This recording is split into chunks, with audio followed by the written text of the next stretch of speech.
ஒரு நாள் காட்டில் தாகத்தால் தவித்த ஓர் எறும்பு ஆற்றோரம் தண்ணீர் குடிக்கச் சென்றது. பறவையின் மீது ஏறி தண்ணீர் குடிக்க எதிர்பாராத விதமாக கால் தவறி நீருக்குள் விழுந்துவிட்டது. அருகில் இருந்த ஒரு மரத்தின் கிளையில் அமர்ந்திருந்த ஒரு புறா எறும்பு நீரில் மூழ்குவதைக் கண்டது. உடனே அந்த எறும்புக்கு உதவ நினைத்த புறா ஒரு மர இலையை பறித்து எறும்புக்கு அருகில் தண்ணீரில் போட்டது. எறும்பு மெல்ல அந்த இலையின் மேல் ஏறிக்கொண்டது. புறாவுக்கு மனமார்ந்த நன்றியைச் சொல்லியது.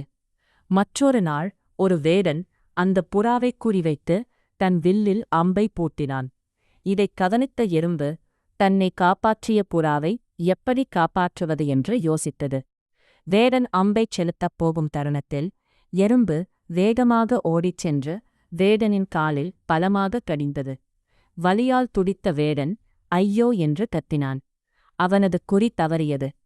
அந்தச் சத்தம் கேட்ட புறா ஆபத்தை உணர்ந்து அங்கிருந்து பறந்து தப்பித்தது. நீதி செய்யும் உதவி என்றும் வீண் போகாது. பிறருக்கு நாம் செய்யும் உதவி ஒரு நாள் நமக்கே நன்மை தரும்.